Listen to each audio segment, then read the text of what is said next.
सलाम, नमस्ते, सत श्री अकाल। मैं हूं रजा और आप देख रहे हैं रजा ग्राफी की ईरान स्पेशल रिपोर्ट। एक तरफ सारी दुनिया और एक तरफ अकेला ईरान। ईरान के फजाइल नहीं पढ़ रहा हूं, जो बात बोलूंगा सबूत के साथ बोलूंगा। और जो मिडिल ईस्ट की खबरें देख रहे हैं, जो उम्मते मुस्लिमा मिडिल ईस्ट की खबर देख रही है, यहां तक कि अल्लाह का करम यह है कि कल तक जो ईरान को गाली बकते थे, आज वो ईरान को सलाम करते हैं। इसलिए नहीं कि उसकी मजहबी रीति रिवाज को, उसकी जो मान्यताएं हैं, उसको हमने या किसी और ने कबूल कर लिया ना, उसकी हिम्मत को कबूल किया, लोगों ने उसके गरज को कबूल किया, लोगों ने उसकी ताकत को कबूल किया। वो कोई भगवान का पुजारी थोड़ी ना है, वो कोई देवता का पुजारी थोड़ी ना है तो ला इलाहा इल्लल्लाह वाला ही है, तो इंसाफ की बात करने वाला ही। आइए, सबसे पहले आगे बढ़ने से पहले ये याद दिला दूं, आपको अच्छे से पता है कि आज भी एक गैर मुस्लिम देश ईरान के साथ खड़ा हो सकता है, एग्जाम्पल चाइना और रशिया, लेकिन मुसलमान नहीं। कोई मुस्लिम देश ईरान के साथ खड़ा नहीं हो सकता। यह बात ईरान खुद भी कह चुका है। अब सुन लीजिए, 12 डेज वॉर में रिपोर्ट स्क्रीन पर ईरान के इंटेलिजेंस मिनिस्टर ऑफिसर ने यह खुलासा किया है कि जो 12 दिन की जंग ईरान और इजराइल के बीच चली थी, तो इजराइल का साथ, अमेरिका का साथ 50 देशों की इंटेलिजेंस ने दिया था। यानी 50 देशों की इंटेलिजेंस इजराइल के साथ थी। इसका मतलब 50 देश, जिसमें मुस्लिम ममालिक भी होंगे, उसकी इंटेलिजेंस भी इजराइल के साथ थी। अब आप सोचिए, ईरान की क्या ही खाक ताकत है, ताकत तो अल्लाह की है। वरना जहां 50 देशों की इंटेलिजेंस एक देश को मिटाने के लिए, उसकी कमर तोड़ने के लिए, इस्लाम के, कुरान के, दीन के दुश्मन के साथ खड़ी हो जाए, अल्लाह अकबर, वाह मुसलमान वाह। लोग कहते हैं कि वो कैसे मुसलमान थे, लेकिन नबी अल्लाह के पीछे बुराई करते थे, अहले बैत की। कैसे वो लोग थे? ऐसे वो लोग थे, हम में से ही वो थे, हम जैसे ही वो थे भाई साहब। आज देखो कौन ईरान के मुंह पे ईरान की तारीफ करता है और पीछे ईरान के दुश्मन के साथ उसका हाथ मिलाकर, हाथ पकड़कर ईरान के खिलाफ काम करता है। ऐसे बहुत सारे अरब और मुस्लिम देश मौजूद हैं। 50 देशों की इंटेलिजेंस पूरी ताकत लगा रही थी और इजराइल की मदद कर रही थी। ईरान पॉलिटिक्स भी खतरनाक खेल रहा है। यह देखिए, ईरान का ऑफिशियल लेटर हेड, सरकारी ऐलान, ईरान जो है CFT में शामिल हो गया है। इसके अंदर पूरी दुनिया के कई देश शामिल हैं। Combating the financing of terrorism, CFT, यानी जैसे बैंकिंग सिस्टम मिलकर, कई देश मिलकर किसी भी देश को ब्लैकलिस्ट कर देते हैं, किसी भी ग्रुप को ब्लैकलिस्ट कर देते हैं, ताकि वो ट्रांजैक्शन न कर सके, पैसों की लेन देन न कर सके, पैसों से हथियार खरीद के आतंकवाद आगे न बढ़ाए।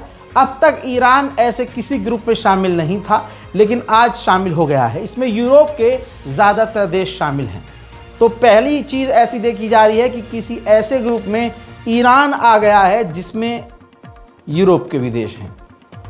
ईरान इसके अंदर इसलिए आया है ताकि ऐसे ही ग्रुप बहुत सारे हैं जिन्होंने ईरान पर कई तरह की पाबंदी लगाई है। ग्रे लिस्ट में भी ऐसे ही शामिल किया जाता है। लेकिन अब जब ईरान उसी ग्रुप में आ गया है, तो उम्मीद यह है कि ईरान पर इस तरह के ग्रुप पाबंदी नहीं लगाएंगे। IRGC के टॉप कमांडर इराक पहुंच गए हैं और वो टॉप कमांडर हैं इस्माइल कानी, जिन पर कभी गद्दारी का इल्ज़ाम लगता है, तो जिन पर कभी देशभक्ति के खुलासे होते हैं, लेकिन आज भी अपनी वो पोजीशन पर हैं और अचानक से इराक पहुंचे हैं।